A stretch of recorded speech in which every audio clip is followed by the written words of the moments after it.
मुंबईतल्या म्युझिक कॉन्सर्टमध्ये ड्रग्जमुळे तरुणांचा मृत्यू झाल्याचा प्रकार घडला आणि ड्रग्ज ओव्हरडोसमुळे दगावलेल्या सुरक्षेच्या अपुऱ्या उपाययोजना सोशल मीडियावरचे व्हिडिओ व्हायरल झालेले आहेत। व्हीआयपी सेक्शनमध्ये अनेक जण विना तिकीट घुसत असल्याची तक्रार या व्हिडिओमध्ये करण्यात आलेली होती।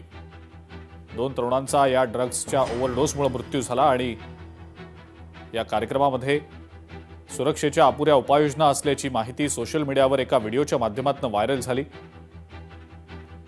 नेस्कोत कार्यक्रमाच्या सुरक्षिततेसाठी लावलेले जे मेटल डिटेक्टर आहेत ते सुद्धा बिनकामाचे असून व्हीआयपी सेक्शनमध्ये अनेक जण विना तिकीट घुसत असल्याची व्हिडिओमध्ये तक्रार करण्यात आली। विना सुरक्षा चेकिंग अनेक जण कार्यक्रमस्थळी पोहोचले आणि यामुळेच तरुण कॉन्सर्टच्या ठिकाणी ड्रग्ज घेऊन जाऊ शकले असा अंदाज आता बांधला जातोय। अनेकांनी बॅरिकेडिंगवरनं उड्या मारत गोरेगाव नेस्को सेंटरमध्ये प्रवेश केल्याची माहिती सुद्धा समोर आलेली आहे। नेस्को लिमिटेड आणि इन्स्पायरिंग टाय कंपनी यांनी आयोजित केलेला होता। सदर कार्यक्रमाच्या दरम्यान 3 मुलांना अस्वस्थ वाटत असल्यामुळे त्यांना हॉस्पिटलला ऍडमिट करण्यात आलेलं होतं। त्यापैकी 2 जे मुलं आहेत त्यांची डेथ झालेली आहे आणि एक जे आहे ते ऍडमिट आहेत। त्यांची तब्येत स्टेबल आहे।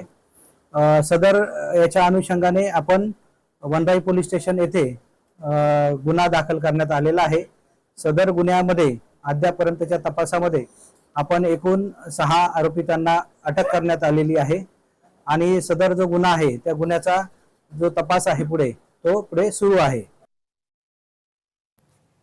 गोरेगावच्या नेस्को सेंटरमधील ड्रग्ज प्रकरणामध्ये पार्टीत ड्रग्ज पुरवणाऱ्या व्यक्तीला कल्याणमधनं अटक करण्यात आलेली आहे। आनंद पटेल या आरोपीला कल्याणमधनं अटक करण्यामध्ये आलेली आहे। कल्याणच्या खडकपाडा पोलिसांनी या आनंद पटेलला राहत्या घरातनं बेड्या ठोकल्या आहेत।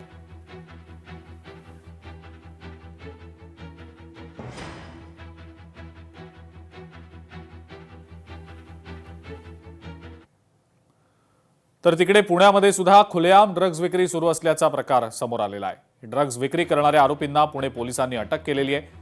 विमानतळ पोलीस स्टेशनच्या हद्दीमध्ये ही ड्रग्ज विक्री सुरू होती। आरोपींकडनं तब्बल 26,72,000 रुपयांचं ड्रग्ज जप्त करण्यात आलंय।